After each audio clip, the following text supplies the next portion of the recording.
Alright guys, this video is all about building better hip rotation.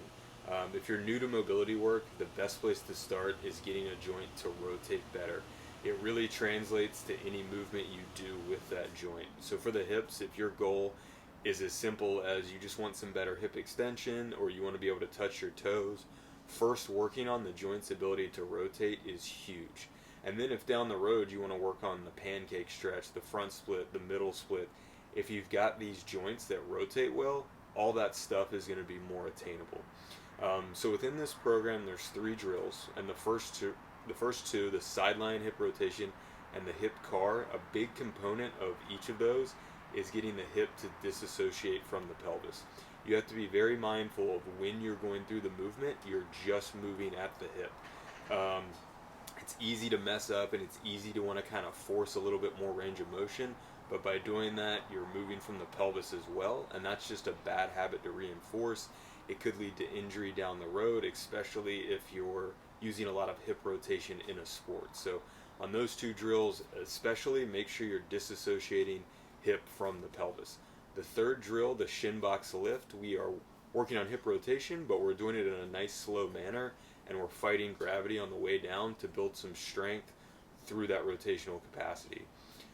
So there's 3 drills. Check out the description for how to program them, and let me know if you have any questions in the comments. Alright guys, so drill number 1 is a sideline hip rotation.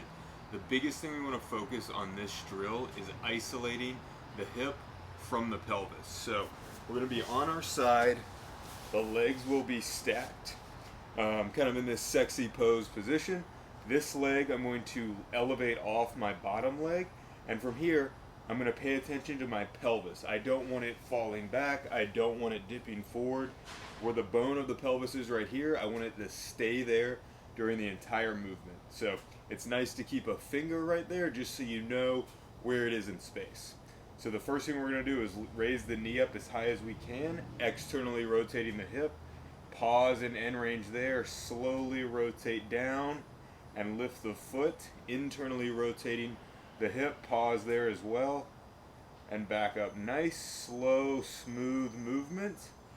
A lot of times people will kind of want to do this and just go right into end range, and also they'll move from the pelvis a little bit. Don't do that. Be very isolated and slowly glide through the range of motion. Again, the biggest thing is rocking back and forth and not being able to disassociate hip from pelvis.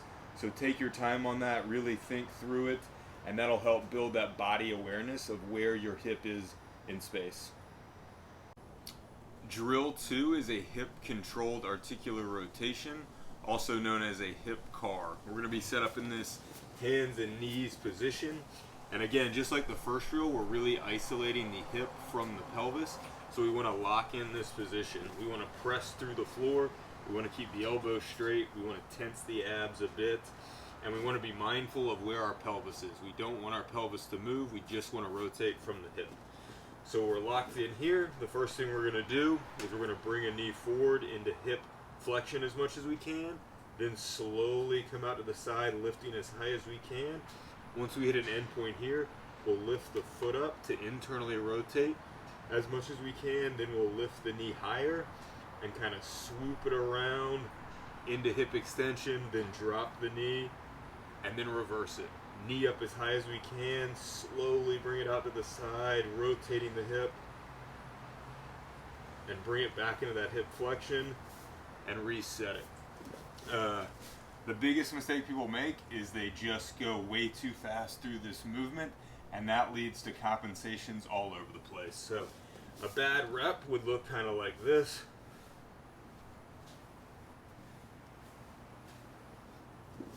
Something like that, and you might get something out of that, especially if your hip rotation isn't very good. But if you want to really maximize this drill and maximize your hip rotation, you've got to do it nice and slowly. Ensure you hit those end ranges in all the aspects of the movement, and also make sure you isolate this just to the hip.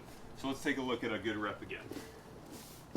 We're locked in, pressing through the floor, elbows are straight, abs are tensed, into hip flexion first, Slowly come out to the side as far as we can, not letting this elbow drop.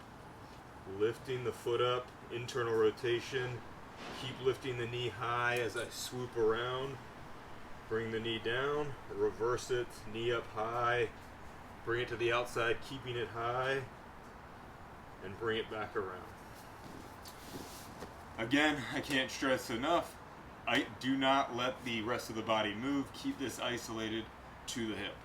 Alright guys, drill 3 is a Shin Box Lift. So this drill, we're still working hip rotation, but we're going to fight gravity on this to build a little strength through that hip rotation. So we're going to set up like this. This front foot almost touching the back knee. And from here, we're going to sit up tall. We're going to lean forward a bit. Press the body up high. Pause with the glutes tight so the hips fully extended. And then on the way down, we're going to control that as best we can all the way to the floor. At the bottom, we're going to have the intention of pressing this back hip to the floor. It may not happen, but have that intention every time. So leaning forward, up tall, butt tight, nice and slow on the way down. If for some reason this is too uncomfortable, you can try a couple things. Number one, you can assist with the hands, pressing up, catch yourself lightly on the way down. If that is still too tough or it just feels sketchy in the hips, feels like you're going to do some damage, elevate your hips on a block. Just set it on this hip right here. And it's the same thing. We're leaning forward a bit, pressing to full extension, butt tight. Slowly, slowly, slowly controlling that back down. And even on this one, if for some reason even this is too aggressive, you can use your hands as well and guide yourself back to that block. And the goal over time is just to lower that block. You can't do these slow enough. The slower you go on the way down, the more strength and the more body awareness you're building through that hip rotation. So when in doubt, slow this drill down.